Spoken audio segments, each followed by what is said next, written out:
That video is still just like, you probably see me dancing in the background because it still gives me chills every time I see it. No matter how many times, I still love it. Like I was sitting here thinking, and I was like, man, I feel like crying again. It makes me so emotional. Like I don't want to, like, I don't say I don't want to get, I really don't want to like keep crying about it, but no, we're gonna keep crying about it. It's okay. But I guess we can be like, I remember like a couple days after being diagnosed, I had looked at the journals. First of all, like I don't even recognize the person that wrote those journals, to be honest. Mm-hmm. I wrote like a couple days after I was diagnosed, December 30th. So right before New Year's, and all I wrote was, God, please just let it have purpose. Yeah.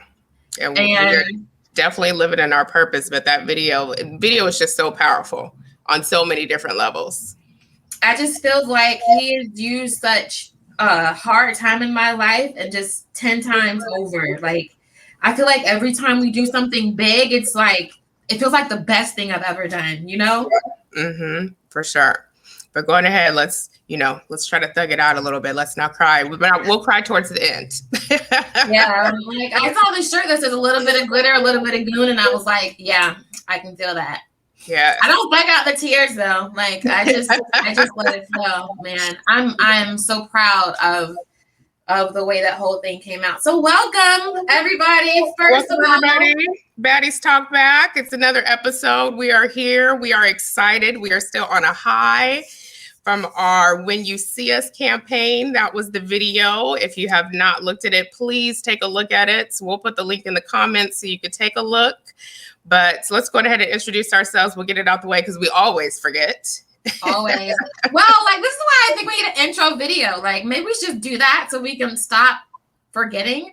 But we are For the Breast Advice. We are the first online community for women of color affected by breast cancer. My name is Jasmine. Marissa is my work wife. Say hey, hey, girl. Hey, girl, hey. It is Thursday, Friday's Eve. Absolutely. So tonight, like I feel like every night is special. We should do this more often if we have the time. I'm sure we will. Right.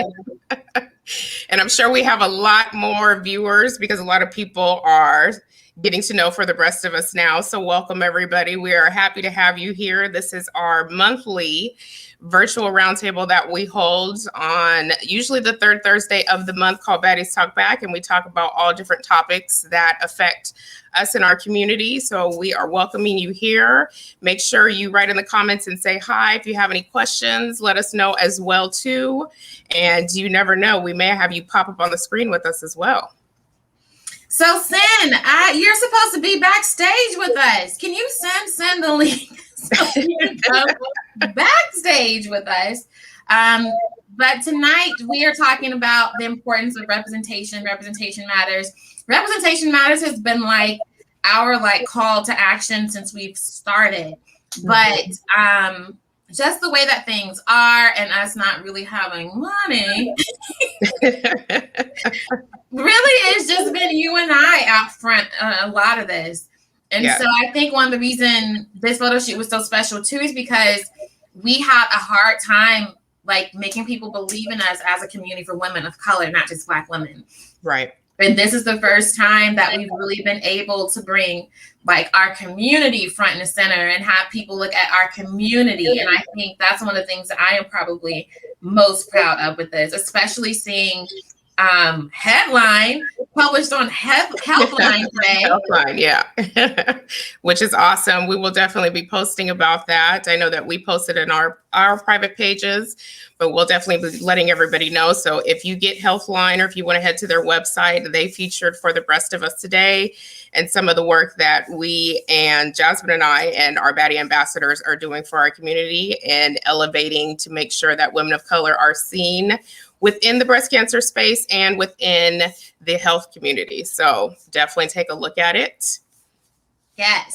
So in the theme of representation matters, we've got some women from all different kinds of backgrounds. So the other thing I think makes this photo shoot special is it's not just across different cultures, it's across different sizes, body sizes, different surgery types, different stages in the breast cancer spectrum. And so we've kind of bring that conversation or that feel to the conversation tonight as we talk about the importance of representation. So how about you go ahead? We're not going to do bios tonight because we spent 10 minutes on bios.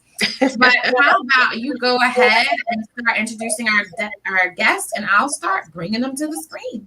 Yeah, so first up, we have Christina Simmons, who is going to be representing our plus size baddies today. She is also a Baddie ambassador. We have Jamil Singleton. She is representing the Flatty Baddies, and she is also a Baddie ambassador of ours. Jessica Ramos, she is here representing the Latina Baddies. She's also a Baddie ambassador. Delcha Cromer, who is a metastatic baddie, who is also a Baddie ambassador. Bhumika Nasta, who is representing the Indian Baddies. She is our first Indian Baddie ambassador, so we are glad to have her here with us. And then did Sunita come on as well? I think Sunita's trying to get backstage, but we're going to have Sunita, what is it, Sunita Harris? Yes. Yes, Sunita Harris is one, is from our community, but she is a breast cancer baddie, and she's going to be sharing her experience as a woman that works in marketing and being a Black woman. She said she needs the link, Marissa. I just sent it to you via your Facebook Messenger, so check that out and then hop on. All right. So, hello, ladies. How are you doing tonight? Good. Everyone's on mute. Hey, doing good. Good. We're happy to have everybody here. I hope you guys are excited. Let us know real quick. How did you like the campaign? I wasn't even a part of it, and I've been crying every time I see it. I was crying. I was like, Yeah. awesome, amazing, incredible. Definitely amazing, beautiful. It was worth the wait. Man, you know what? I think that, like I said, I feel like this divine timing might be at play with this, but it did. It got us right into Body Image Month, and now we can kind of ride off of that. But I think it came out beautiful. I think it's something that we can all be proud of as a community. Definitely. Yeah. And I think just for everybody to see, I think most people within our community, they could see themselves in each of the women and just see how powerful it is. And, you know, some of the comments that we're getting from people, it's just like, you know, oh my God, I've never been this comfortable to just show who I am, whether it would be the topless photos or, you know, the photos that we are fully dressed, and them just seeing all of the beautiful shades of brown and Black that are on the screen and the different colors. It's just, yeah, it was amazing. And I was starting to get inboxes from people, and a woman says, like, I was 28 and I was pregnant going through this. And I'm like, Naya was young too. She was a mama when she was going through this. Talisha was a mama too. So we really have those different, I really think when we talk about like representation matters, it goes so much deeper than skin deep. Mm-hmm. And I think there are people that are probably reading about the experiences some of the women in our community have had, and they probably thought, oh my God, I can't believe that's what's happening. It's what's happening. Right. Yeah, very much so. I got a message from someone, a plus size woman, who I had this moment where I was like, I am the person I needed. Like, it was so powerful for me and my healing, like to know that like I could show up for somebody like that. So she had the opportunity. Yeah, it's amazing. So, as we talk about the importance of representation, I think most of us end up in this space because we feel isolated. This is why we go online. This is why we try to find other women. So, when was the first time you felt invisible, misunderstood, or like an outlier on your breast cancer journey? Delta, we'll start with you. You know, the first time I really felt that way was just right at the beginning when I first got my diagnosis. And it was like, boom, you're thrown into like the cancer community. And, you know, as a outsider beforehand, I had a lot of misconceptions. It was a lot of the, you know, typical what you see, pink washing, everyone's a survivor, beatenness, focus. And so I was already become a part of that community. But I was stage 4 de novo, which means, you know, right out the gate from the beginning. And so very quickly I felt isolated even within the cancer community until I, you know, like everyone else, online communities have been a huge factor for me because it's even more isolating and harder to find your people in real life. You know, there was no NBC support group at my cancer center. And I just didn't feel like the regular cancer support group would be for me. First of all, it was very general, just a general, you know, cancer group, and for men and women, for all ages. And I just knew it wasn't going to be for me. So I avoided it at all costs. And so finally, you know, having someone come along and like, hey, we're your people and we're over here, you know, was really a lifesaver for me. And now I kind of get to do that for other people, which is very helpful. That's awesome.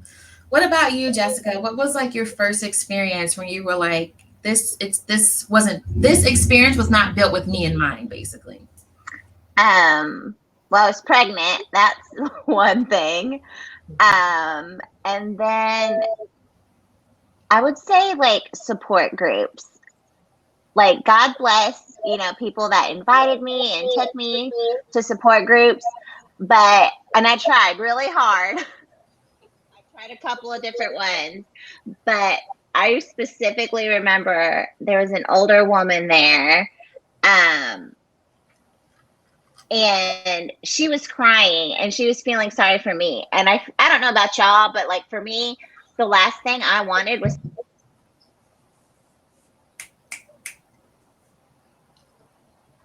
Oh, I think you're frozen. Is she frozen for everybody? You did freeze. Yeah. But yeah, when she pops back in, I'm gonna co-sign that because after we did the launch of the video, I remember sending Marissa a text and saying, what does the care reaction mean on Facebook? Because I thought that was like a sympathy thing. And trust me, none of these women did this for sympathy. This is a powerful moment for us. Like we didn't want your sad faces or your care hugs. Like we're total badasses over here, okay? Like, love it, like it, or leave it alone, okay? Right. I think it's because they just don't know what to say, so they're just like, "Oh, I'm gonna hit the care button." I hate the care button, but that's a whole nother topic. We'll talk about it another time. But yeah, but I get it too. When I would, like what Jessica was saying, I didn't want to be a part of, you know, any of the support groups. I was really angry about my diagnosis, so I didn't want to have to go in. And then people not only just feel sorry that I have breast cancer, but then just sorry because I'm young and I'm there. And so I think that that's one of the good things that I enjoy about For the Breast of Us, because you do find other people who can relate to you and they get where you're coming from. But Jamil, as being one of our Flatty Baddies, when was the first time that you felt like you weren't seen within the community? It started when I first went to the doctor. when I was having like the symptoms, and the doctor turned me away the first time.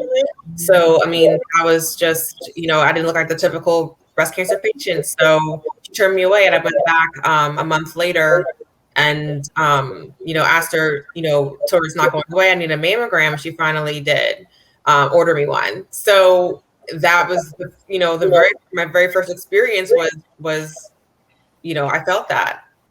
And then I can also relate to the support groups. We have local ones here. Those are the ones that I first got connected with when I was first diagnosed. And a lot of them, most of them are, all older white women there. It's no one, especially where I live in Pittsburgh, Pennsylvania, there's not a whole lot of us here. So I can relate to that as well.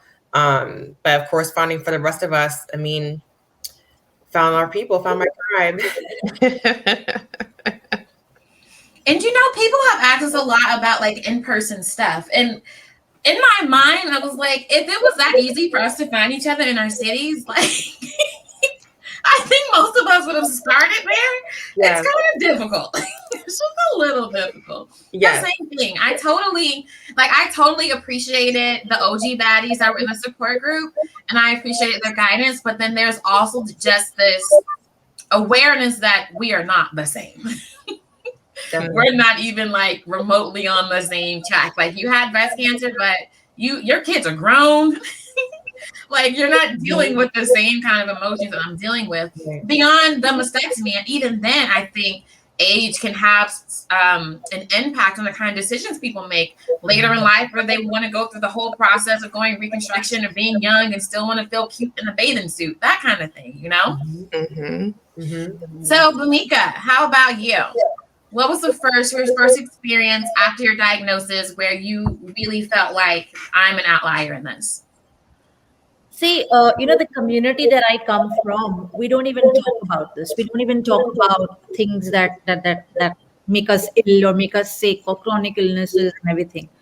Back home in India, cancer is an old person's disease. So the minute I knew I had cancer, the very first thought in my mind was, don't tell anybody, because you're 37, you're 38, you've just delivered a child, and then you're going to go and tell people, guess what, you've got breast cancer, you can't breastfeed your baby. Like it was that kind of a click, But there was a lot of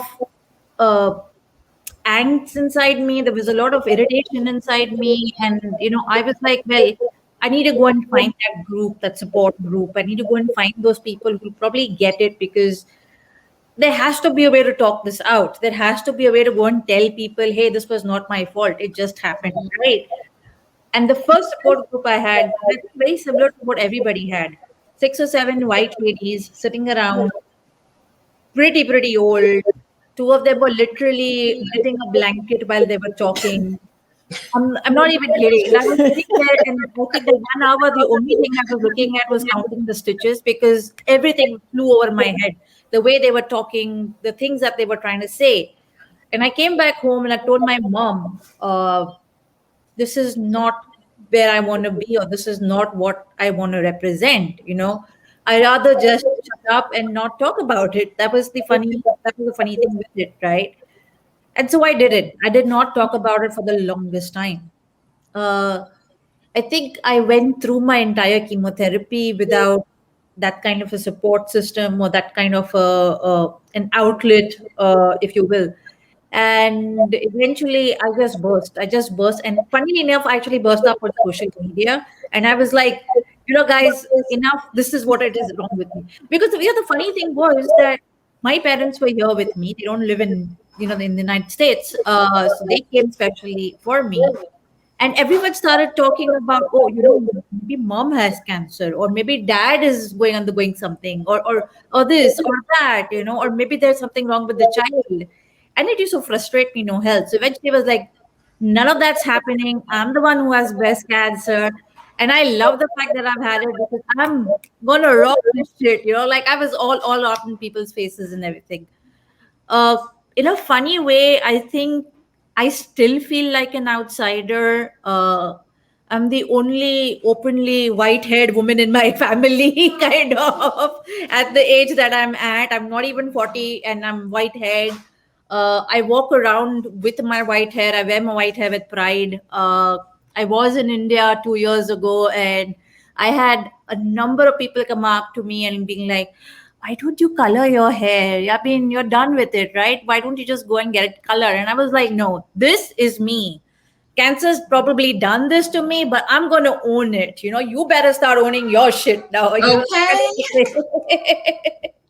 Totally. And I think a part of me doesn't care that I'm invisible, because I know that I can make myself visible. I know I can get out there and get at people's faces and say, guess what? This happens to me too. Guess what? It's going to happen to you too at a younger age, at that weird age. It is a lot more prevalent in India now. Breast cancer has become a very common thing in India now, if you will. In US, it's 1 in 8. In India, it's 1 in 28. So, I mean, you do the math, right? So I guess it's important. It's important to me now to come into people's faces and say, guess what? I had it too, Yeah, that's powerful. So before we get to Sunita, you touched on shame. And that comes with being an outlier, right? And Nadia just said something really interesting. She said, fear manifests itself in various ways. Some would rather criticize or discount to relevance of what they don't understand. And so now I think this is a good segue, because April talked about being fat shamed after posting the photo. And it wasn't until Christina mentioned about being fat shamed, being diagnosed. I remember very vividly that, the moment my mom told someone, or told me that she told someone that I had breast cancer and I was diagnosed at 26, and they asked her, what did I do? Mm-hmm. And it was like, I was just living life. I didn't really do anything, it happened. So let's talk, Christina. Let's talk about when you felt like an outsider in your experience. I mean, from the onset. Obviously, when I got diagnosed, I'm a very open person. So even though in my community and in my family, we don't always share that much information, as my mother's voice would say, I was like, no, I'm sharing this because I mean, for me, it helps me process, but also how am I going to hide? I'm going to be bald. I'm not I'm not hiding. So I let people know pretty early on. And what I recall the most is how many times I was asked, well, what do you think caused it? Mm. And knowing as a fat woman, by the way, I might change my name to Fatty Baddie or Fatty Flatty Baddie. You can do that. That is just a description. It's not a bad word. But anyway, I remember I am very keenly aware, and I think any plus size woman is keenly aware of how you are perceived when you walk through the world. Mm. And I knew what people were thinking, and some people vocalized to me that it was because I was fat or overweight or however you want to say it. And that people wanted that reassurance of, well, as long as I don't end up like you, I'll be okay. Right? And so from the moment it started, I knew that was the filter people were looking at me through. And doctors too. And then, add to that being young, I'm mixed race, so it's just I live in this weird world, and I wasn't making friends at the cancer center, and then COVID hit. I couldn't. Yeah. And so I have very much felt othered from the onset around me causing this to happen. And I like to tell people, I have a friend who is rail thin, and she got breast cancer too. So, it's not really something that we cause. So I think I think we talked about this recently, or we might have talked about this on the Talk Back to Cancer Clubhouse chat, Bhumika, this idea that people Like they want an explanation. They feel like they have to have a reason for everything. And honestly, I think you're right. It's them trying to justify why it happened to you and not to them, right? As long as I don't do what you did. But that's what another thing that I thought was really awesome about our photo shoot is that it did show women of different sizes, all different sizes. Okay, it showed some women that looked like they had just gotten off the treadmill. Okay, like Naya was talking about blows before she was eating. Like, girl, stop it. You know what I mean? But I think people needed to see that, though. They needed to. I think people sometimes they have this vision of what breast cancer looks like. Not only does not include women of color, it often does not include women of different sizes either. Yeah, but I think it also, on the flip side of that too, it's also to make them feel better too, right? Because a lot of times when we're diagnosed, the other people who are outside of us, they need something for them to feel better. You know, that's why they ask certain questions or they say certain things without thinking about it. It's more so just to make them feel better. So like you were saying, Christina, it's just like, if they're like, oh, okay, well, if you look this way and this is how you are, maybe if I do this, then this won't happen to me and I'll be okay. So I think that's where that comes from too. Yeah. So Sunita was finally able to join us. Sunita, the question that we were kicked off with was, what was the first time on your journey that you felt like an outlier or you felt invisible? I would have to say when I was first diagnosed, I just got a call and I was just told that they found malignant cells and nothing else. So I had to wait until I met with the breast surgeon, which was almost a week before I knew anything, like the stage, the type.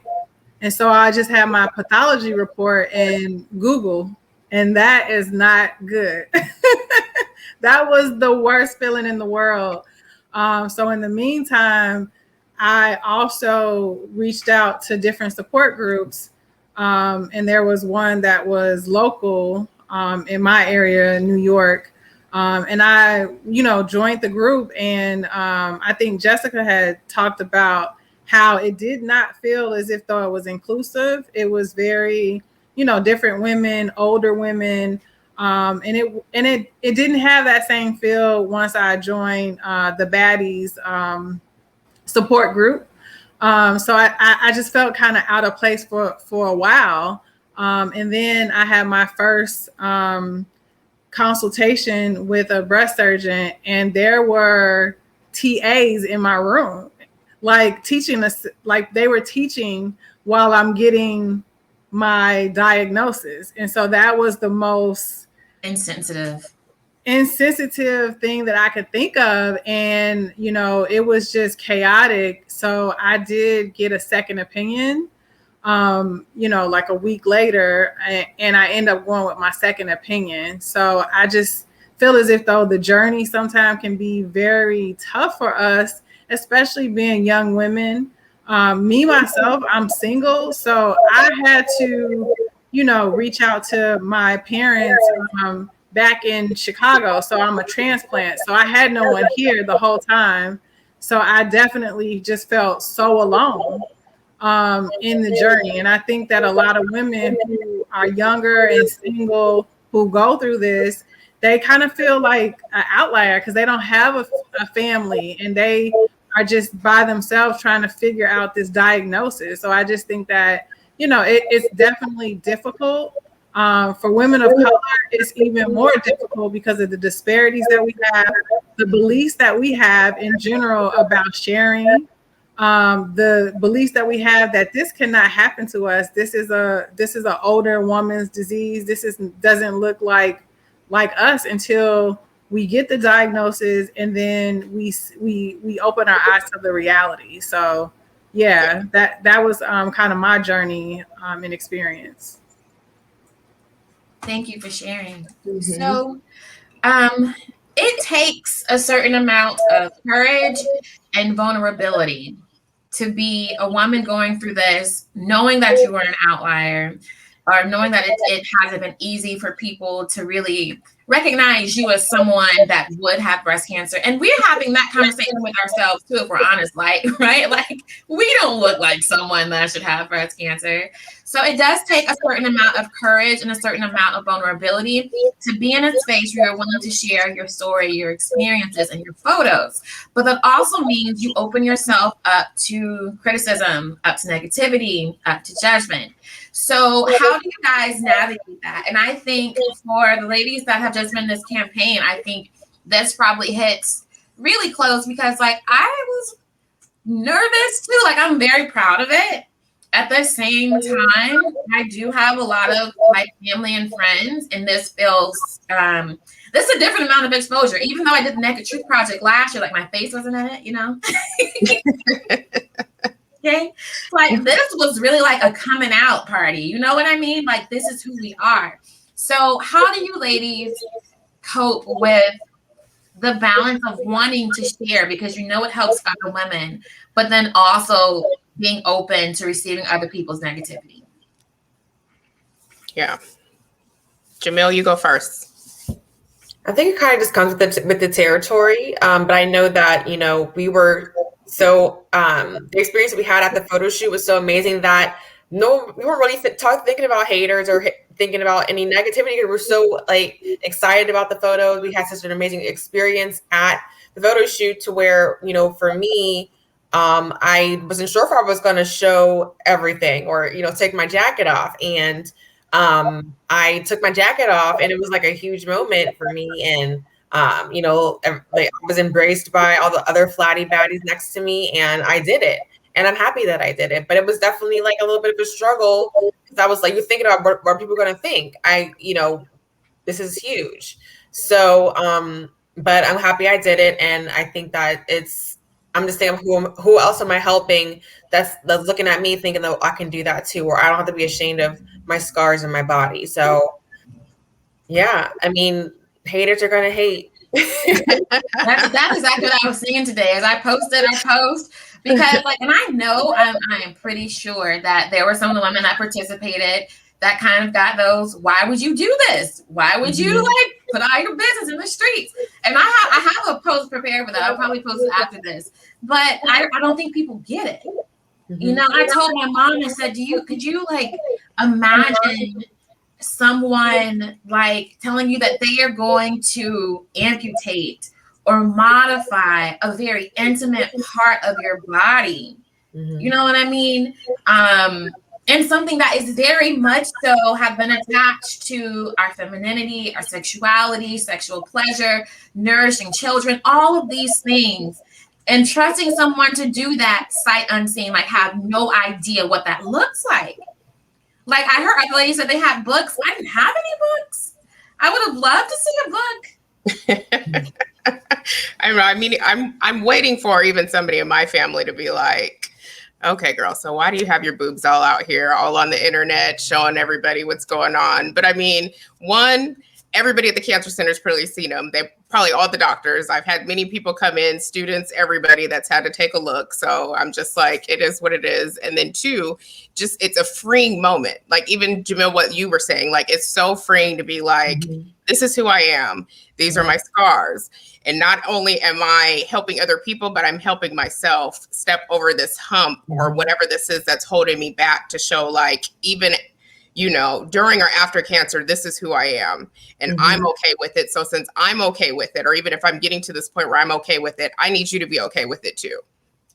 And you know what? I actually don't need people to be okay with it. And I think that's the place that I'm in. I think that was the place that I was able to get to. I don't need you to be okay with it. I don't need you. And just because, Shoni, someone asked you, I'm definitely going to make that post tonight. Because, like I said, you either love it or leave it. If you don't like it, keep it moving. But for women that have gone through this and they know what it's like to not see any photos of what these different surgeries look like, to not see any Black or brown women, to not have any idea what they could possibly be facing. This is a powerful moment, not just for us, but for them. So, yeah, absolutely. So what about you, Christina? I think you mentioned earlier, I think you were nodding when April talked about people making negative comments or fat shaming afterwards. So how do you deal with that negativity?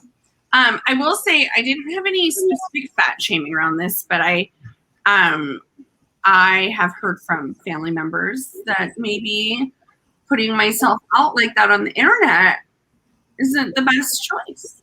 And I'm a teacher, I'm an educator, and this is a lot of public, my body out there in the public. I, number one, when my principal liked my photo, I was like, okay, we're gonna be fine. But also, one of the things that I say to people, whether they're fat shaming or just in general, we like to shame women who feel powerful and empowered in their bodies. Like that's just something that happens in our society. My response always is, this is my story to tell, and I get to decide how I tell it. Mm-hmm. And as an educator, like I can't not experience this and not educate people about it. Like it's just not my nature. And so even though I do get comments about, exposing myself, whether it be because I am plus sized or because I'm not wearing a shirt, usually it's combined. I just keep focusing on, I want to be the person that I needed when I first started this. And some of it also is around, like, I already had a lot of body shame before this even happened. And so I really just am on this personal journey to like step into my power and say like this wasn't a body that most people wanted to see. And that's too bad, because you're going to see it. There's nothing wrong with it. It's beautiful and it's gotten you through life. Like, you can take your fat phobia and, go away, because I don't want to deal with you. I'm busy. I'm busy making changes in the world. Mm-hmm. Yes. So, Jessica, I have a question for you. What are some experiences on your journey you think would have been helpful to see or meet women who were more like you, whether it's race, age, size, surgery, etc.? Or pregnant? What was the first part you cut out for a second? What are some experiences on your journey you think would have been helpful to see? Honestly, I was really, I don't know, lucky is the word, but like 5 years earlier, my sorority sister was diagnosed when she was pregnant. So like when I got my diagnosis, she was the first person I called, and she was at my house like the next day. And she, introduced me to a couple of Facebook groups, but like I was such an introverted person, I didn't put myself out there. I was just kind of like creeping on everyone's message, like posts and comments, but I really never engaged until I just wasn't comfortable. Like, I don't know. I was just really shy, and I don't know.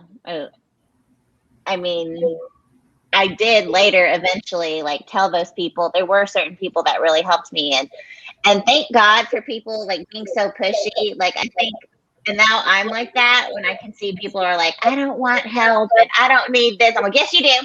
Yes, you do, and you're gonna take it. Because that's how I was. Like, you want to be strong and you want to act like you can handle it, but like you can't. And it's okay to like put your pride aside and accept help when people want to help you. Because people, I mean, ultimately they do want to help, and even if they don't know how. And we all know, we always get those people that are like, let me know if you need something. And that's like not helpful whatsoever. So like, I think my biggest lesson, I know I'm not answering your question, but this is from my experience, is just to accept the help. Like, to get people to actually offer help and actually like take action behind that, like just take it. It's fine. Yeah. So, Deltra, the interesting thing about metastatic breast cancer is you probably get like, you don't look like you have stage 4. So, representation probably looks or may look, you tell us, looks a little different for you. So, for you as someone living with MBC, what does representation look like?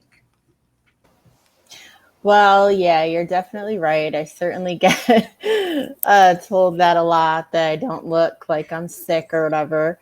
And it is hard to say, because I don't know. I think so many people in our society, they don't have experience with cancer.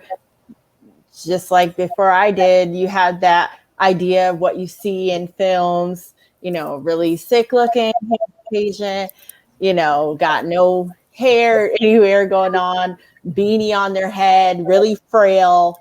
And so that was my idea too. So I get it. It's definitely kind of challenging to say what representation looks like, because just walking around, no one can tell that I have cancer, and I can't tell that someone else does. Even when I know, you can't know, that they are metastatic. Right. But being a part of that photo shoot was so great on multiple levels, because I'm like, even though someone can't look at me and know like, oh, she's an MBC baddie, I still feel like I was representing someone. Like, I'm representing moms. Being a mama, and I'm a mama of 5, does things to your body. And it can sometimes, make it challenging. And so I've had lots of opportunities to embrace my body or reject it over and over again. I just keep choosing the very freeing, empowering act of embracing it. And that's what this photo shoot allowed me to do too. And, anyone looking at the campaign will know these women are all survivors in different ways, and another thing I appreciated about it is, like I said, to begin my journey, just feeling isolated from, normal people, because all of a sudden I'm not one of them, not a healthy person anymore. And then being a part of the breast cancer community, but still feeling like an outsider because you have NBC. But one thing I appreciate so much was just feeling like I'm with my sisters, and we're all just together, we're Flatty Baddies, we're NBC, we're, just all representing everyone. And it's just been fabulous, showing kind of closing the gap between like thrivers and survivors, and that's what I appreciated so much. That's what I appreciate so much about For the Rest of Us in general. And what I loved about being a part of that photo shoot. Just look at those pictures gets me super, super emotional too. And I did want to add a comment regarding, the making the photo shoot, the photos possibly making other people uncomfortable. It's just my thoughts are that, bodies are just not inherently bad. They're quite the opposite. And they're definitely not, just inherently sexual. That's not their only purpose. And so it's like, it's definitely not my problem or our problem.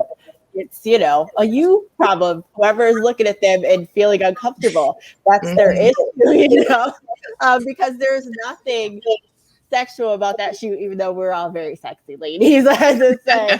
It's not just like, it's not, that wasn't like the purpose of the shoot. I never, I didn't grow up being like, oh, my boobs are going to be in a book or anything, but they are. And I'm proud, they're not in Playboy. No hate. I knew that wasn't going to happen for me anyway after the 5 kids. But they're in a book with a really great purpose. And so I'm okay with it. And if you have like people in your family, like I do, that have like a religious background or anything, I have 5 daughters, like, of course people are going to say things and think like, why would you have your boobs all over the internet? But for a good reason, for a good cause. absolutely, I'm okay with it. So I want to ask, what did your daughters think when they saw the pictures? Were they like going crazy? Because I imagine, was it Charlotte? I just imagine. My little I imagine that she loved it. Yes, she loved it because she's sassy, and she got to see some of mommy's sassiness come through. So yes, but my daughters, they're all very empowering. I hope that they grow up to be empowered in lots of ways, and I'm very open. They know me as their mama, but they also know that I'm not one dimensional. I'm not just their mom. I'm a sexual person. I'm an advocate. There's lots of different sides to me. Even right up to my teenager is proud of that. She's very encouraging. She's like, yeah, go be for the street.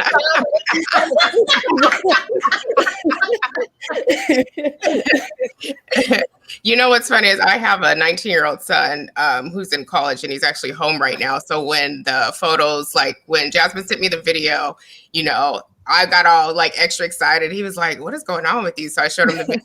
Then I showed him the pictures just to see what he would think. And, the one picture of like the group of us. And I'm like, what do you think of this picture? And he was just like, oh, that's dope. And then I started showing him the other pictures, and then he was like, oh, you guys look really good. You kind of look like the Real Housewives of Atlanta. But really good, right. But it's like, even like what you were saying, Deltra, it's, just seeing what their reactions are, because especially, if you have kids or you have close, young people in your age, and you get see what their responses are, just to hear them say like, this is dope, because they get where we're coming from, right? Yeah. They get like how powerful it is. And they also have been experiencing what we went through. So for them, it's just like, oh, this is dope. It's opening, like, I'm proud of you guys for doing it. So getting that type of response, I'm sure like you got from your daughters, was just like, okay, I'm the shit. Okay, I got it. Exactly. Miranda's saying her daughters didn't pay it any mind. I don't want to say it, but I think your daughters are haters now, Miranda. Because you look hot and you were serving face, like, and tell them we'll come down there to Houston. They will know one day. That's the thing. Yes, one day. And people look back and they'll be like, have you seen this picture of my mom? Oh my gosh. Like, and I think I might have texted Miranda that. It's like, you guys realize that we are the first of so many things. And so like, it feels big right now, but in a few years, someone's going to be like, who was the first to make that happen? It's going to be y'all. Like, y'all are the first to make some of this stuff happen. And I think that is so dope. It's so much to be proud of. I think we need to get that on canvas and sent out to everyone so that they have it, because it's a moment, man. It's a whole loop. Like, and it's going to continue throughout this month, hopefully. And now I feel like my brain is going like, how do we top this next year? Like, we get more of our ambassadors to come and be a part of it as well, too. Yeah, I have ideas. I always have ideas. Now, as we're getting a little close to the end, I think, again, so it takes a risk, right, to put yourself out there. But ladies, what are you hoping your story will do for other women? What are you hoping sharing your story will do for other women? We'll start with you, Sunita. Yeah, so I think the reason why I shared, and I think, most of the other women spoke about this, is that when you think about cancer, you think about someone who looks sickly, frail. So when I told my story, I wanted people to feel encouraged and inspired. And even though this is a very, very scary situation, every day isn't faced with fear. I live in faith.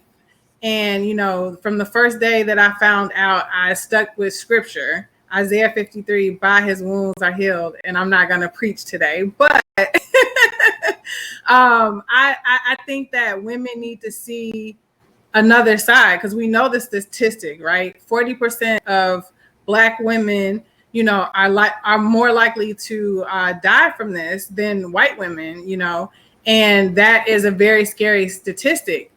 But we need to change that, right? So in 5 years from now, that number needs to go down. It needs to decrease. It needs to be, I hope one day that it won't even be a number, but I want to focus on that and getting to the part where we're helping each other to encourage each other to get through this journey.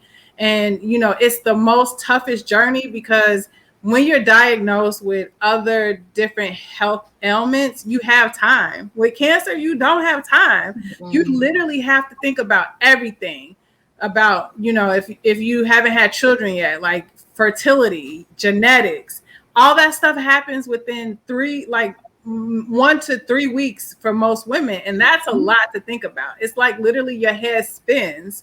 So I feel as if though women need to know that they can stay encouraged and inspired, and that they have community, and that they can lean on other people, because I think someone spoke about it, that women go through this alone. And I heard a story where a woman actually didn't tell her family, and she was from a different country. She went home and they thought that she went to take care of her sister. She came back, but she hid it from her family that she was going through chemo.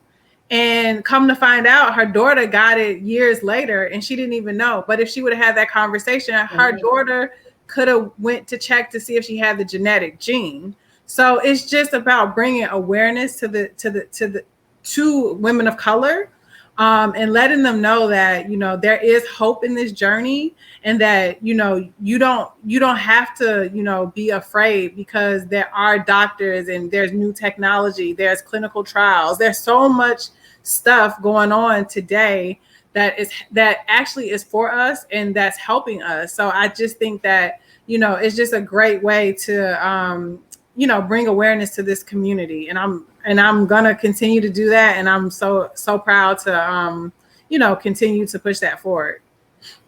We actually talked about that, Marissa, what was it? It was Sin's takeover the other day, that the only time the breast cancer community wants to talk about Black women is when they talk about our mortality rate. Mm-hmm. And we are, so like, what did you say earlier, Christine, that you're not one-dimensional? Somebody said that earlier, that they are not one-dimensional. Was that you, Deltra? Yes. Same. And that's why I think creating a space where women can share their experiences, no matter what it is, whether it's good or whether it's bad, the ugly, the happy, all of that, without judging, is so important. Because sometimes we do have good days, and we shouldn't have to be afraid to tell people that. And we also shouldn't be afraid to tell people that some days it sucks, right? Right. And just also, a lot of the comments that we're getting, like somebody had reposted our picture, and her caption was like, "It's the shades of brown for me." And it's just like, it's beautiful to see. And that's one of the reasons why Jasmine and I were really intentional about creating a space for all women of color, because we knew that it was lacking. We knew that we all needed to have a space where we can relate. And whether that be relating to somebody that is the same race of you, the same age, somebody that's going through the same thing, somebody that, is metastatic, somebody that was, diagnosed when they were pregnant, any of that. We all need to be able to have that representation and relate to somebody else, and then also know, like, this gives me hope. So many people seeing that picture and saying, like, just seeing that you have these scars, or even some of the messages that we're getting into our inbox of women who are saying, like, I just had my mastectomy and I don't want to show anybody, or I need to go and get a swimsuit. But now just seeing you guys, like, I want to go do that. And to me, like, that's powerful, right? To be able to hear those type of messages and let women know, like, there is something on the other side of this diagnosis, no matter where you're at. Absolutely. And just like you said, Christina, for us, this is, if you are a person of color, I don't know any community of color that's like, share all your business. Share it. Tell people about your health. Like, let's have these conversations. Most communities of colors are along with, like, what happens in this house stays in this house. We're not talking to each other. Like, it's just this hush hush thing, and that has been such a detriment to us. So the fact that we are all going counterculture and, like, literally being the change, I think is really powerful. And again, speaks back to Christina, like, we are being the women that we want. All of us probably went to Google at some point, Dr. Google, and tried to figure out, like, what the future could look like for us. And it's not going to look the same for everyone, but I think it is powerful to see someone on the other side feeling strong and feeling comfortable in their body. Even though I know we all had our moments of like, oh, I don't want to be seen like this, but it didn't show. The folks don't know. They're seeing power. They're seeing sexy. They're seeing strong. And I think that just says so much for the women being diagnosed after us. Mm-hmm. For sure. So go ahead, Jasmine. I was going to ask if anyone else wanted to share what they were hoping sharing their story was going to do for other women. Go ahead, Bhumika. I think for me, the most important thing for me has actually been to actually go out there and kind of bring that awareness that, hey, you can get it too, you can talk about it. More than anything, you can actually go out there and talk about it. You can come and you can discuss this. Like I said earlier, in the Indian community, we don't talk. We don't talk at all. We don't show people that we are terrible in our lives. We don't show people. You walk into an Indian home and it's spick and span, clean to the extent that you can't even walk in with your shoes, walk around the house with your shoes at all because it's that clean. But that's not the reality. Sadly, that is not what our realities are. Each and every one of us go through things. It could be the most minor thing, and then I'm having a headache, but I'm going to put on a brave face and entertain you, even though I'm having that headache. To something as crazy as I've got cancer.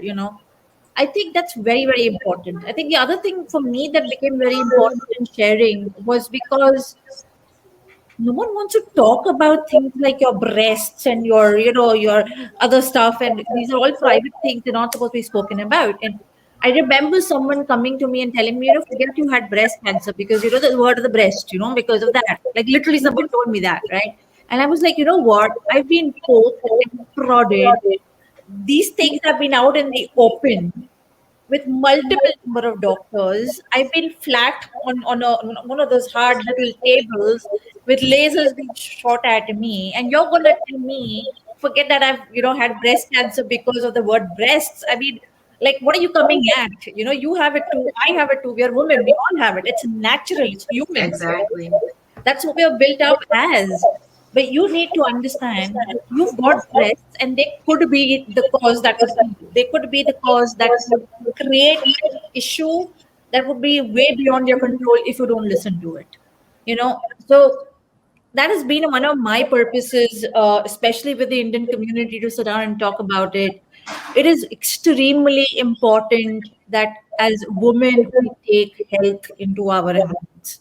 We are a very, very, very male dominated society, and unfortunately, and even the most humane things are never spoken about, and it's really, really sad. It's very, very sad. You cannot go up to your significant other and tell him, hey, I need to go to the doctor because I'm probably having a blood flow that is not normal, for example. Or even being pregnant is spoken about in very hush hush tones, kind of like it's just sad. It's sad, but you need to understand that I have nobody else except for my significant other to help me out when I have an issue. So if I'm not going to talk to you about it, how are you going to understand where I'm coming from? And that's been my basic understanding and my basic thing of going out and telling people, never mind the haters, never mind the brickbats.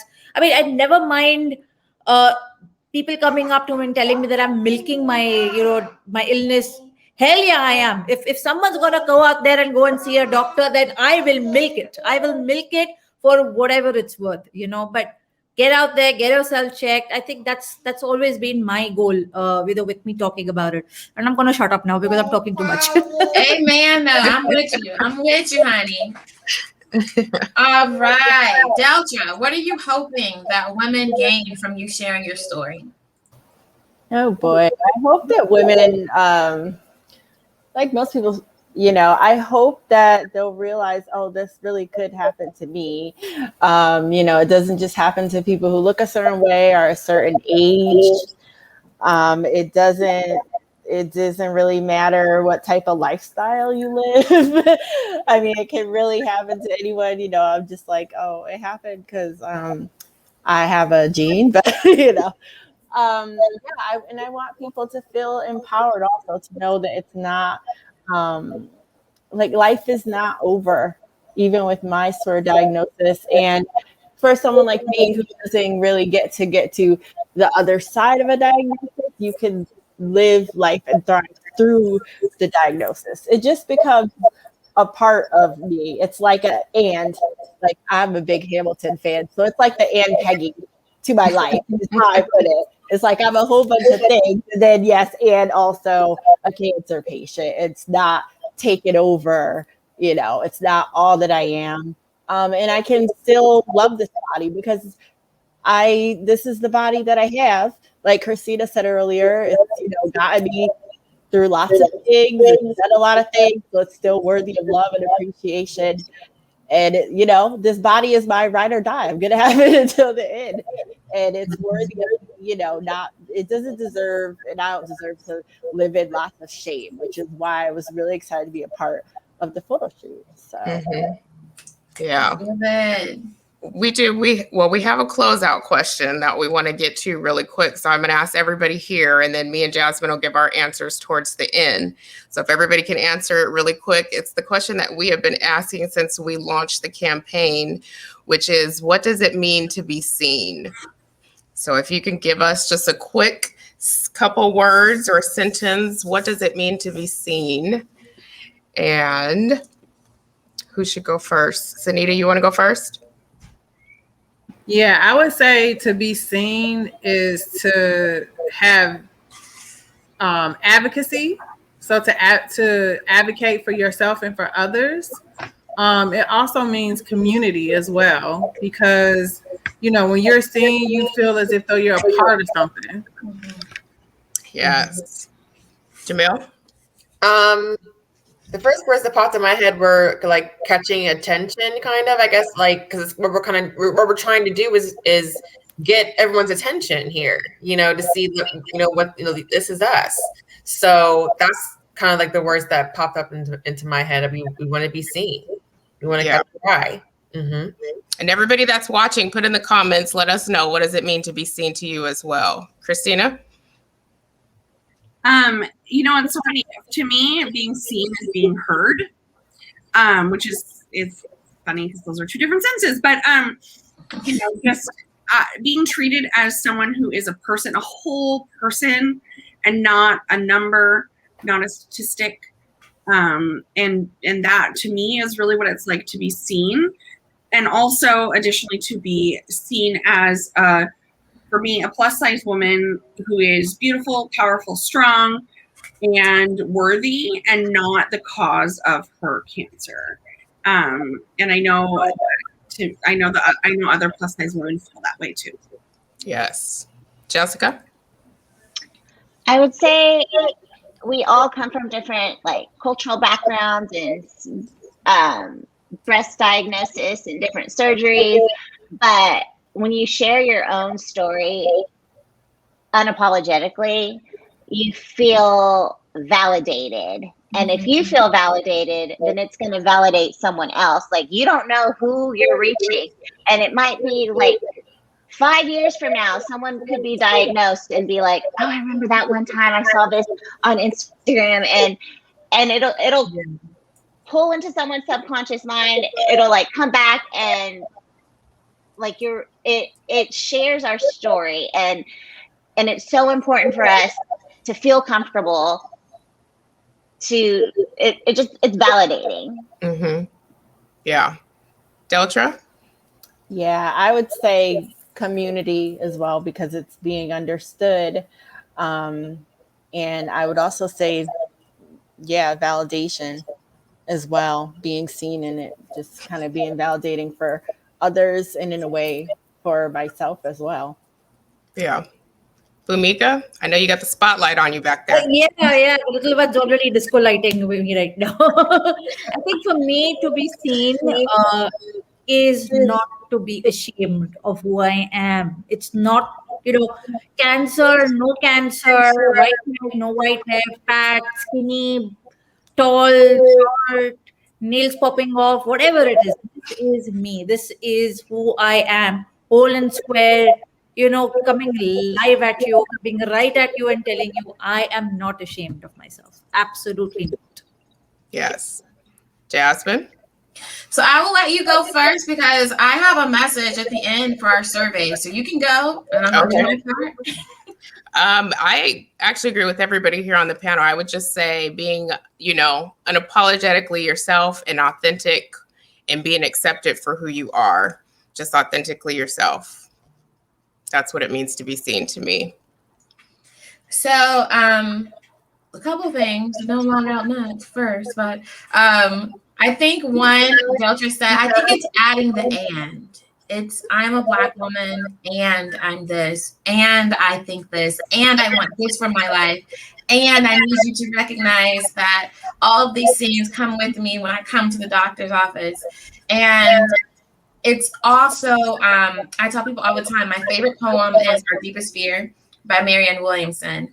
And there's a line in it when she says, when you let your light shine, you give others permission to do the same. And I've had women do that for me. And so it is both an honor and a privilege to be in a position where I can do that for other women. And then it's also an honor and a privilege to see women that have come behind me that are getting to that space as well. I think that's one of the most beautiful things is seeing women that come in our group and they're freaking out and they need all this help. And then all of a sudden they're answering questions for other women. This is what helped me. This is who helped me. That's a powerful thing. So yeah, it's adding the and it's being a light that other women can spark. That's what being seen is about for me. Yes. So before we close out, guys, we have 2 surveys right now. And we mentioned this last week, but I'm actually going to move forward and make the graphics. So we have these beautiful mastectomy earrings that were custom made for our baddie ambassadors, ladies. We're going to give away 3 pairs of these to people that take the survey. We're going to tell you more information. But the Metastatic Breast Cancer Alliance only needs 25 Black people to take their survey. That's all they need. 25 Black men or women that can take their survey. I feel like we can do that. They've extended their survey a week to reach that goal. And so we're going to do a little promo to help them push that. I feel like we can do that. We can make that happen. And then remember, the Baddies also have their own survey happening right now on race, culture, and clinical trials. And because we set the bar so high, we got like halfway to go, but it's only been like a week or so. So as we close out, we'll make sure that we play the Breast Cancer Alliance video.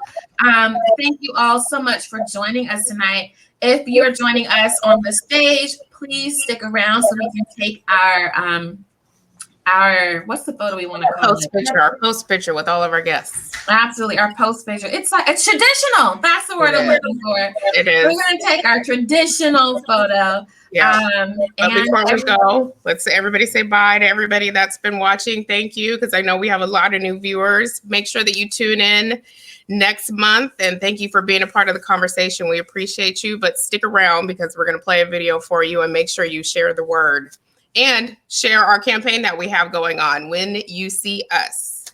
breastofus.com/whenyouseeus. All metastatic breast cancer baddies and bows. Become an acronym for Black Experience in Clinical Trials and Opportunities for Meaningful Engagement is a Black-led project by the Metastatic Breast Cancer Alliance. And we're looking for Black women and men with metastatic breast cancer to complete a short anonymous survey about their knowledge of clinical trials. Whether you participated in a clinical trial or not, your thoughts can help lead to an increase in participation with Black patients with metastatic breast cancer by helping researchers implement the things they learn by listening to their voices. Increased representation of Black patients in clinical trials not only gives our community access to more innovative treatments, it can also lead to more effective treatments. So be the change we wish to see by taking the survey today. To learn more and get started, visit mbcalliance.org/become.